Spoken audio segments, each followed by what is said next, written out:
अस्सलामु अलैकुम वरहमतुल्लाहि वबरकातुहू। अल्लाह के नबी सल्लल्लाहु अलैहि वसल्लम का इरशाद है, अस्सिद्क़ु युंजी वल किज़्बु मुहलिक, कि सच जो है वो निजात देने वाला होता है और झूठ हलाक करने वाला होता है। इसी तरह से अल्लाह के नबी सल्लल्लाहु अलैहि वसल्लम का इरशाद ये भी है कि मुसलमान झूठा नहीं हो सकता। मुसलमान बड़े से बड़ा गुनाह कर सकता है लेकिन मुसलमान झूठ नहीं बोल सकता।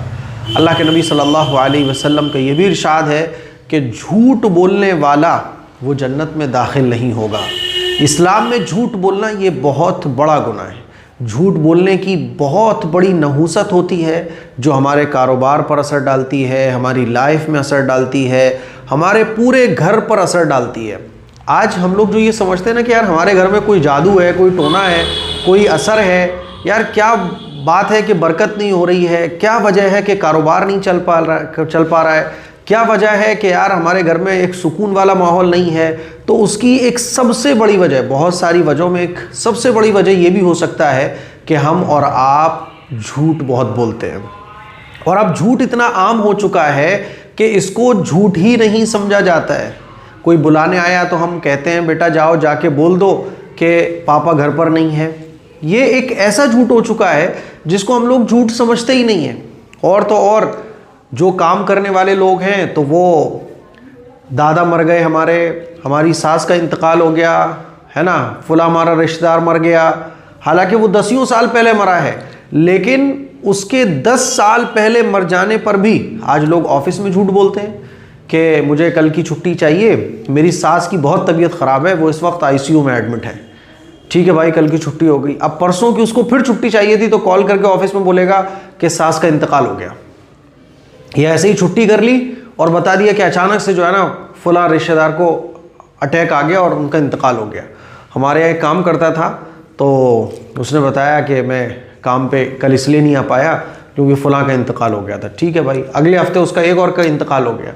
ऐसे घर में जो काम करने वाली जो लेबर होती हैं ये भी खूब झूठ बोल रहे होते हैं। मिस्त्री, मजदूर और वर्कर्स, ऑफिस में जो लोग काम करते हैं, जॉब करते हैं, वो लोग झूठ बोल रहे होते हैं। कोई मर चुका है 5-5 बार, 10-10 बार उसको और मार देते हैं। और तो और मुझे बड़ी हैरानी हुई कि इस तरह के झूठ सिर्फ हमारे इंडिया में नहीं है बल्कि इंडिया से बाहर जब आप जाते हैं तो वहाँ पे भी इस तरह से लोग झूठ बोलते हैं। मिस्र के अंदर एक टैक्सी वाले से हमारी 2-3 दिन वो हमारे साथ, उसी को हमने उसका नंबर ले लिया था, कहीं भी जाना होता था तो उसी के साथ जाते थे। तो उसने हमारा भरोसा अच्छा खासा जीत लिया था, अच्छे तरीके से उसने हमें हैंडल किया था और अच्छी सर्विस अपनी दी थी। तो हमने एक बड़े सफ़र के लिए उसको फाइनल किया कि यार इसको अपने साथ वहाँ लेकर जाएंगे। और उस पर उसने जो पेमेंट मांगा उसने वो पेमेंट भी हमने उसको दे दिया। उसने कहा कि नहीं मुझे ज़्यादा ज़रूरत है तो हमने उसको वो भी दे दिया कि चल ठीक है यार तू ले जा। यानी आप ऐसे समझ लीजिए कि पूरा पेमेंट हमने उसको दे दिया। क्यों? 2-3 दिन से हम उसको देख रहे थे और उसने कहा भी था कि इस बड़े सफ़र के लिए मुझे बड़ी गाड़ी की ज़रूरत पड़ेगी, चूँकि आप लोगों को बड़ी गाड़ी चाहिए तो मुझे पेमेंट आप पूरा कर दो, मैं ऐसे कर लूँगा मैनेज, कल देता हूँ आपको। तो हमने उसको पूरा पेमेंट दे दिया मुफ्ती आसिफ साहब ने। अब क्या हुआ, सुबह उसका कॉल आता है कि उसके जो है ना मामू का इंतकाल हो गया है और मामू के इंतकाल की वजह से वो 5 घंटे लेट आएगा। मुफ्ती साहब ने उस पर सख्ती करी कि भाई तेरे मामू का इंतकाल हो गया है तो तू किसी और को भेज। और जब उस पर सख्ती करी तो उसने फिर किसी दूसरे ड्राइवर को गाड़ी के साथ भेजा। गाड़ी भी चेंज हो गई, ड्राइवर भी चेंज हो गया, वो नहीं आ रहा है। तो हम यही समझ रहे थे कि यार हो सकता है मामू का इंतकाल हो गया हो, क्योंकि अगर वो फ्रॉड कर रहा होता तो 3 दिन से वो एक तो हमारे साथ अच्छा रहा, और अगर वो फ्रॉड कर रहा होता तो इस बंदे को क्यों भेजा है। अब ये बंदा हमारे साथ सफ़र पर रहा, पूरे दिन का सफ़र था, पूरे दिन का सफ़र अल्हम्दुलिल्लाह अच्छे से गुजर गया। अब जब पूरे दिन सफ़र के बाद हम वापस हो रहे हैं ना तो इसने ड्रामा करना शुरू किया, कहने लगा वो पेट्रोल डीजल का पेमेंट, हालांकि पूरा पेमेंट हम उसको दे चुके हैं। अब ये हमसे कह रहा है कि मैं तो अलग से गाड़ी लेकर आया हूँ, उसने भेजा है ये और वो। अब हम उसे कॉल कर रहे हैं। पता ये चला कि वो बंदा जिसको हमने पूरा पेमेंट दिया था वो झूठ बोल रहा था, इसने बताया। अब इन दोनों की जब आपस में लड़ाई हो गई तो फिर इसने बताया कि उसके किसी मामू का इंतकाल नहीं हुआ है, बल्कि वो आना ही नहीं चाह रहा था। अब हमने उस पर सख्ती दिखाना शुरू करी, जिसको हमने पूरा पेमेंट दिया था, और उसको ये भी बोला भाई तेरे तो मामू का इंतकाल नहीं हुआ है ना। तो फिर इसने बताया कि उसके मामू का इंतकाल नहीं हुआ बल्कि वो आना नहीं चाह रहा था क्योंकि आपने उसको पूरा पेमेंट दे दिया कुल मिला के जैसे तैसे वो हमारा सफ़र 2 दिन का जो था वो गाड़ी का मुकम्मल हुआ, और जो बकाया तकरीबन $50-100 जो हमारे उस पर निकल रहे थे वो उसने हमें नहीं दिए। तो उसने हमें टोपी कैसे पहनाई कि मेरे मामू का इंतकाल हो गया। इसी तरह से लोग अपनी बीवी से झूठ बोलते हैं, बीवी अपने शौहर से झूठ बोलते हैं। अच्छा, हम ये समझ रहे होते हैं कि ये छोटी छोटी चीज़ें जो दुनियावी फ़ायदे के लिए हम बोल रहे हैं, भाई ये तो झूठ नहीं है, ये तो मजबूरी है। अच्छा, लोग बोलते हैं कि अगर झूठ नहीं बोलेंगे तो ये काम नहीं होगा। तो हमेशा याद रखिएगा, झूठ बोलने की जो नहूसत है वो तो मैंने आपके सामने बयान कर दी, हदीस से बयान कर दी, और ये भी बता दिया कि झूठ बोलने की जो नहूसत है वो किन किन चीज़ों पर असर डालती है। याद रखिए, अगर आप सच बोलोगे, अल्लाह के नबी का इरशाद है अस्सिद्कु युंजी वल किज़्बु युहलिक, कि सच निजात देता है, झूठ मुसीबत में डाल देता है और हलाक कर देता है। आप सच बोलोगे, एक आदमी आपको घर पे आपके बुलाने आया है, अगर आप सच बोल दोगे कि मैं घर पर हूँ, तो फिर एक दूसरी प्रॉब्लम आपके सामने क्रिएट हो जाएगी।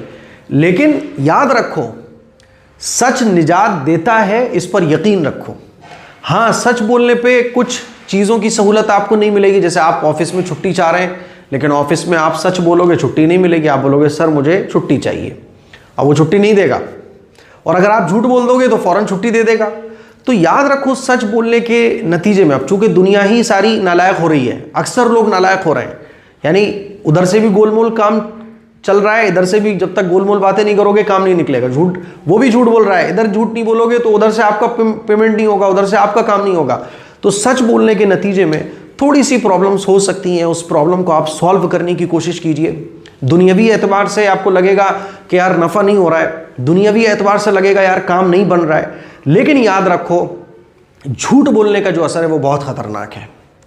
और आपको सामने लगेगा कि यार सच बोलने के नतीजे में मेरा ये नुकसान हो रहा है, सच बोल रहा हूँ, मुझे छुट्टी नहीं मिल रही है, लेकिन याद रखो असल जो फ़ायदा है वो सच के अंदर ही है।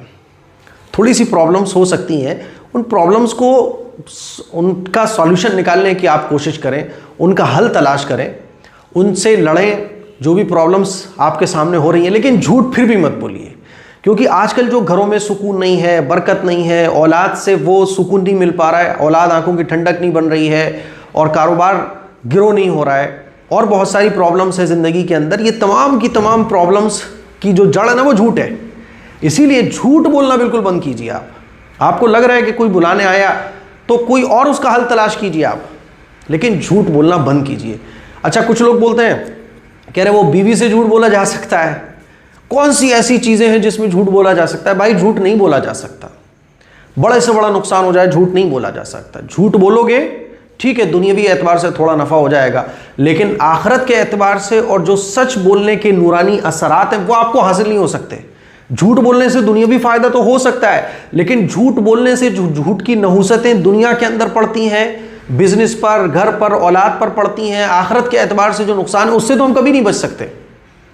हाँ, बीवी से ऐसे आप बोल सकते हैं कि जैसे बाज़ लोगों को अपनी बीवियाँ पसंद नहीं होती, लेकिन शरीयत ने कहा है कि अपनी बीवी की तारीफ़ करो, तो बीवी की तारीफ़ करो। आप आज बहुत अच्छी लग रही हो आप, वो जगहों पर इस तरह से हम बोल सकते हैं जैसे दिल में कुछ और है लेकिन फिर भी हम बोल रहे हैं, जिससे प्यार, मोहब्बत, अपनाइयत वो फैलेगा। जैसे बीवी से बोलना, शौहर बीवी से बोल रहा है, बीवी शौहर से बोल रही है, तुम मुझे बहुत अच्छे लगते हो माशाल्लाह, है ना। तो ऐसी जगहों पे ये तो तारीफ़ी कलिमात है ना, रिश्तों को मजबूत करने के लिए।